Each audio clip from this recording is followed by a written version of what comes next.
అన్ Narmada audio సిరీస్కి స్వాగతం. నా పేరు నర్మదా ఏషాల. నేను రాసిన ఈ రొమాంటిక్ హార్ట్ టచింగ్ కథని నేనే స్వయంగా మీకు వినిపిస్తున్నాను. అనుకోని పరిణయం భాగం 29. ఏముంది, నన్ను టెంప్ట్ చేసి నీ ప్రేమ మత్తులో పడేసి నీ చావు నువ్వు చావు అని చల్లగా జారుకునేవారు అంతే కదా, పెదవి రుపుతో అన్నది. ఆమెను కొట్టేలా చూసి, ఇప్పుడు కాదు, నీ పని తర్వాత చెప్తాను అన్న అతడు సున్నిపిండి గిన్నెను ఆమె చేతిలో పెట్టాడు. ఆమె ఆ గిన్నెని అతన్ని మార్చి మార్చి చూసింది. దీన్ని ఏం చెయ్యను, పక్కన పెట్టేయాలని చూసింది. అతడు ఆ పని చెయ్యనీయలేదు ఆమెని. ఆమె చేతిని గట్టిగా పట్టుకొని, నన్నిలాగే వదిలేసి జంప్ అవుదాం అనుకుంటున్నావా? అదేమీ కుదరదు, ఈ పని కాని అన్నాడు మేఘ్. కడూస్ మొగుడు. నాకెక్కడ దొరికావురా బాబూ నువ్వు అని మనసులో తిట్టుకొని చిన్నగా నుదురు కొట్టుకుంది ఉర్వి. ఆమె మనసు చదివిన వాడిలా, అందుకే మరి చేసుకున్న వాళ్లకు చేసుకున్నంత మహదేవా అంటారు. భుజాలు కదిలించాడు. ఈ పంచులకేమీ తక్కువ లేదు అనుకొని భారంగా నిట్టూర్పు విడిచింది. ఇక తప్పదు మనసులో అనుకొని తన చేతిలోకి పిండి గిన్నె తీసుకొని అతని ఛాతీపై గట్టిగా రుద్దుతూ మసాజ్ చేయడం మొదలుపెట్టింది. అతని ఎదపై ఉన్న వెంట్రుకలు ఆమె అరచేతికి గుచ్చుకొని గిలిగింతలు పెడుతుంటే తనకు వస్తున్న నవ్వుని మునిపంటితో ఆపింది. అతనికి కూడా ఆమె చేతి మునివేళ్ల స్పర్శ తెలుస్తోంది. ఆమె సున్నితమైన వేళ్లు లయబద్ధంగా అతని హృదయంపై కదులుతుంటే కితకితలు పుట్టాయి. అతడు నవ్వును ఆపుకోలేక పకపకా నవ్వాడు. ఈ నవ్వెందుకో దీర్ఘం తీసి పెదాలు విరిచింది. ఆమెకు సమాధానం చెప్పడానికి కూడా సమయం ఇవ్వనంతలా అతడు నవ్వుతుంటే కళ్ళల్లో నుండి నీళ్లు వచ్చాయి. ఇక నవ్వలేకపోయాడు. స్టాప్ దేర్, అతడు గట్టిగా అరిచాడు. ఆమె ఉలిక్కిపడి తన చేతులు వెనక్కి తీసుకుంది. ఇంతవరకు నవ్వుతూ బాగానే ఉన్నారు కదా, ఇంతలో ఏమైంది అనుకొని క్వశ్చన్ మార్క్ ఫేస్తో అతన్ని చూసింది. ఇక చేసిన మసాజ్ చాలు కానీ ఆపు అన్న అతడు, నువ్వు కావాలని నాకు గిలిగింతలు పెడుతున్నావు కదూ. ఆమె చేతి మనుకట్టు దగ్గర పట్టుకున్నాడు. అబ్బే లేదండి, ఇన్నోసెంట్గా ఫేస్ పెట్టింది. ఆమెలోని హానెస్టీ అతనికి నచ్చింది. అనుకొని, ఈ మసాజ్ చాలు కానీ నా తలకు దట్టంగా నూనె పట్టించావు, దాన్ని ఇలాగే వదిలేస్తావా?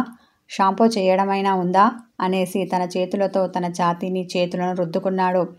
ఇదిగోనండి, కుక్కుడుగాయ రసం రెడీగా ఉంది, మీరు కదలకుండా ఉంటే దీంతో తల రుద్దుతాను అని మగ్గులో కాస్త రసం తీసుకొని అతని తలపై కొద్ది కొద్దిగా పోస్తూ తల రుద్దుతోంది. అతడు ఆమెని ఆట పట్టించాలని కళ్ళల్లోకి రసం వెళ్ళకపోయినా వెళ్ళినట్టు బిల్డప్ ఇస్తూ తన కళ్ళపై చేతులు ఉంచి, రాక్షసి ఏం చేశావే, ఇక్కడ నా కళ్ళు మండుతున్నాయి అని లేచి నిలబడి చిందులు తొక్కాడు. అతను అలా చేయడంతో ఆమె ఉలిక్కిపడి తన చేతిలో ఉన్న కుక్కుడుకాయ రసం మగ్గుని కింద పడేసింది. అది నేలను విసురుగా తాకడంతో కుక్కుడుకాయ రసం ఫౌంటైన్లా నుండి చిమ్మినట్టుగా పైకి ఎగజిమ్మి ఆమె కళ్ళల్లో పడింది. ఈసారి కళ్ళు మంట అరుస్తూ ఎగరడం ఆమె వంతు అయ్యింది. కళ్ళల్లోకి కుక్కుడుకాయ రసం వెళ్ళకపోయినా వెళ్ళినట్టుగా నటించిన మేఘ్ ఆమె కూడా తనలాగే నటిస్తుందేమోనని భ్రమపడ్డాడు. అందుకని, అయ్యిందా అమ్మాయి గారి పని అని కొంటెగా నవ్వాడు. నువ్వు నాకు కళ్ళమంట తెప్పించాలని అనుకున్నావు, అదేమో నీ కళ్ళల్లో మంట పుట్టించింది. తాను ఒకటి తలిస్తే దైవం ఒకటి తలుస్తుంది అంటారు, ఇదే కాబోలు అన్న అతడు, ఇదిగో ఇప్పుడే తగ్గిస్తానుండు అని బకెట్ని పైకి ఎత్తి బకెట్లో ఉన్న నీళ్లను ఆమె తలపైన కుమ్మరించాడు. కళ్ళు మూసుకొని ఉన్న ఆమెకు ఒక్కసారిగా తలపై చల్లని నీళ్లు పడడంతో ఒళ్ళు జల్దరించి కెవ్వుమని కేక వేసింది. అతను మరింతగా నవ్వుతూ, ఆరుబయట ఉన్నాను, నిన్ను ఏమీ అనలేను అన్న ఉద్దేశంతోనే కదా ఇందాక నువ్వు నన్ను తెగ ఏడిపించావు. ఇంట్లో అయితే ఏంటి, ఆరుబయట అయితే ఏంటి? మేఘ్ ఇక్కడ. మేఘ్ పొగరుగా తన చూపుడు వేలు తన వైపు చూపించాడు. నాతో పరాచకాలు ఎప్పుడు ప్రమాదకరమే, అది తెలియక సింహం ముందు చిట్టెలకలా డ్యాన్స్ చేశావు కదా, ఇప్పుడేమైంది? నువ్వు తవ్వుకున్న గోతిలో నువ్వు పడ్డట్టు అయింది, ఇక అనుభవించు పెదవి వీరుపుతో అన్న అతడు చిన్న పిల్లాడిలా చప్పట్లు కొట్టి సంబరపడ్డాడు. ఆమె కళ్ళు తెరవలేక ఇబ్బంది పడుతూ కళ్ళపైన తన చేతులు పెట్టుకొని, అబ్బా ఈ మంట భరించలేకపోతున్నాను అని చిన్నపిల్లల కాళ్లను తపతపామని నేలకేసి బాదింది. చేసిన యాక్షన్ చాలు కానీ ఇక కళ్ళు తెరువు అని ఆమె ముఖం మీద ఉన్న ఆమె చేతుల్ని తీశాడు మేఘ్.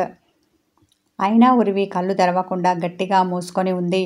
మూసుకున్న ఆమె కనురెప్పల మాట నుండి కన్నీళ్లు యథేచ్ఛగా ఆమె బుగ్గల మీదుగా జారాయి.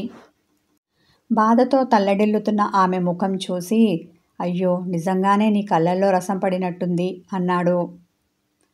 ఆమె అవునని తలను నిలువునా ఊపింది.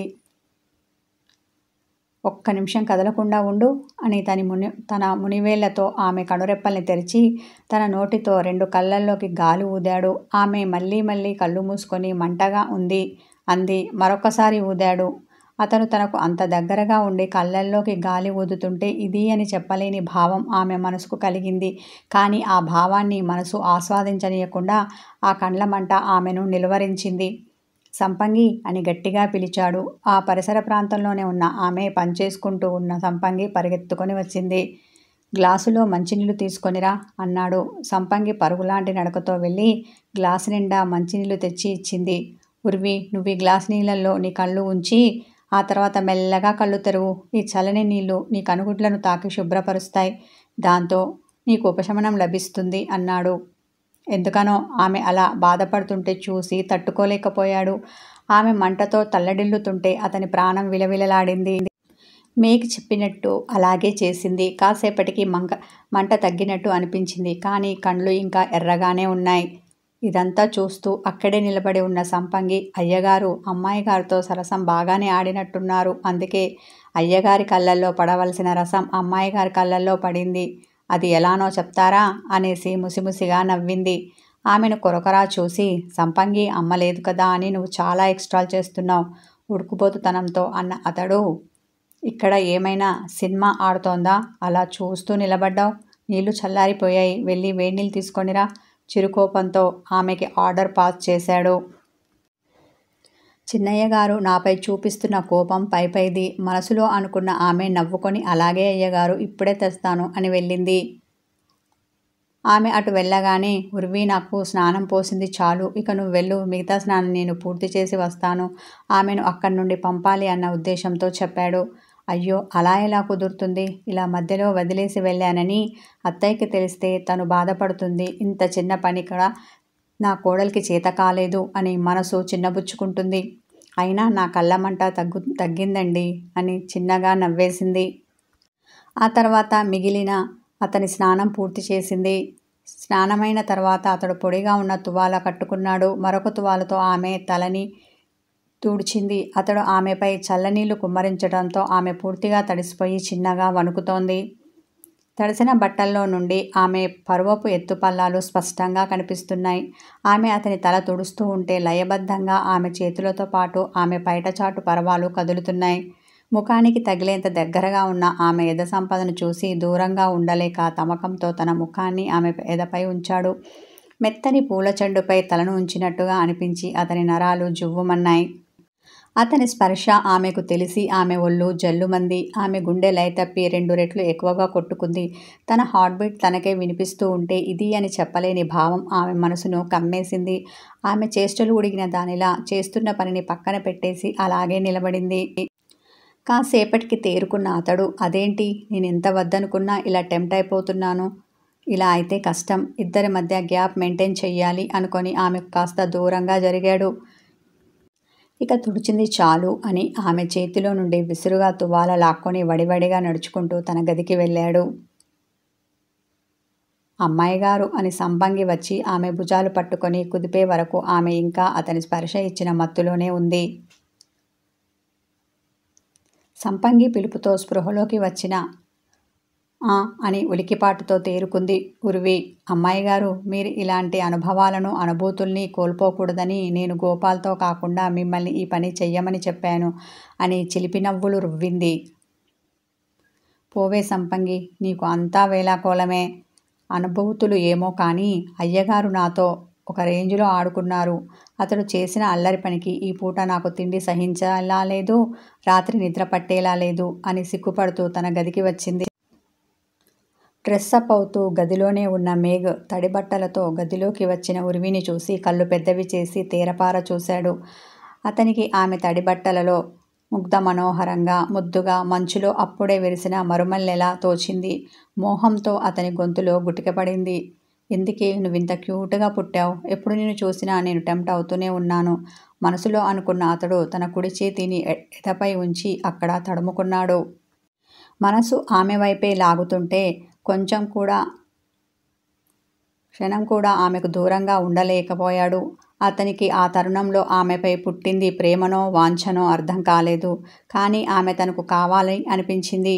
అతని చూపులు ఆమెను సూటిగా గుచ్చుతుంటే బిడియంతో మరింత బిగుసుకుపోయింది ఆమె. పూర్తిగా తలను వంచేసి వాష్రూమ్ వైపు అడుగులు వేసింది. అలా వెళ్తున్న ఆమె రెక్కని టక్కున పట్టుకుని ఆపాడు అతడు. తడబడ్డ ఆమె అడుగులు ఆగాయి. ఏంటని అతని వైపు తల తిప్పి చూడడానికి ధైర్యం చాలలేదు ఆమెకి. అతని అడుగులు ఆమె వైపే పడుతుంటే ఇందాక జరిగింది చాలదా మళ్ళీనా అనుకుంది. ఆమెని కొంచెం బిడియం, మరికొంచెం భయం ఆవహించాయి. తన చూపుడు వేలిని అదురుతున్న ఆమె పెదాలపై ఉంచాడు. అక్కడ చిన్న పెక్కిచ్చి, ఈ అవతారంతో ఎంతసేపు ఉంటావు? జలుబు చేసి మంచం పడితే నిన్ను చూసుకోవాల్సింది నేనే కదా. నాతో సేవలు చేయించుకోవడానికి ఇలాగే తగలడతావా? వెళ్ళి త్వరగా ఫ్రెష్ అవ్వు అన్నాడు. అతని కళ్ళు ఒకటి చెప్తున్నాయి, అతని మాటలు మరోలా ఉన్నాయి. అతన్ని అర్థం చేసుకోవడానికి ఆమె కష్టంగా అనిపించింది. మీరు చెయ్యి వదిలితే వెళ్తాను అన్న ఆమె మాట చాలా లోతుగా వచ్చింది. అతడు ఆమెను గుచ్చి చూస్తుంటే ఆమెకు మాటలు కరువయ్యాయి. ఆమె మనసు వలపు వాకిలి తెరిచి అతనిని తన జీవితంలోకి ఆహ్వానించడానికి సిద్ధంగా ఉంది. అతని మనసు అతనికి అదే చెప్తున్నా దానికి అతడు సుముఖంగా లేడు. కానీ ఆమెతో గిల్లి కజ్జాలు పెట్టుకోవాలని మది మారాన్ చేసింది. దాంతో అతడు వదలకపోతే కళ్ళు ఎగరవేశాడు. ఆమె ఉక్రోషంగా అతన్ని చూసింది. వదలకపోతే ఎలా వెళ్ళేది? మళ్ళీ జలుబు చేస్తే కావాలని జబ్బు తెచ్చుకున్నాను అంటారు ఏడుపు గొంతుతో అన్న ఆమె. మీకు అంతగా నేను జబ్బు పడాలి అనిపిస్తే నా చెయ్యి వదలకండి, అలాగే పట్టుకొని ఉండండి. అయినా మీరు ఒకరు చెప్తే వినే రకం కాదు కదా. పెదవి విరిచింది. మన్మధుని బాణంలా వంపు తిరిగిన ఆమె పెదవిని చూడగానే కిస్ చెయ్యాలి అన్న కోరిక పుట్టింది అతనికి. తన 2 చేతుల నడుమ ఆమె ముఖం పట్టుకుని తన పెదాలను ఆమె పెదాల దగ్గరికి చేర్చాడు. ఆమె కళ్ళు గట్టిగా మూసేసి ఊపిరి బిగబట్టింది. ఇక లిప్ లాక్ చేస్తాడేమో అనుకుంది. కానీ అతను ఆ పని చెయ్యలేదు. ఆమెను వదిలి 2 అడుగులు వెనక్కి వేశాడు. ఆమె కళ్ళు తెరిచి విస్మయంతో అతన్ని చూసింది. కథ కొనసాగుతుంది. హాయ్ వ్యూవర్స్, తడియారని బంధం, అనుబంధం, క్యూట్ రొమాంటిక్ లవ్ స్టోరీని స్టార్ట్ చేశాను. దీంతో పాటు అది కూడా విని మంచి కామెంట్లతో నన్ను సపోర్ట్ చేయండి. విన్న వాళ్ళందరూ హైప్ చేయండి. నా ఛానల్కి సబ్స్క్రైబ్ అవ్వండి, మెంబర్షిప్ తీసుకోండి, హైప్ చేయండి, లైక్ చేయండి. నేను ఇస్తున్న 2 స్టోరీలు వినండి, సపోర్ట్ చేయండి. Thank you.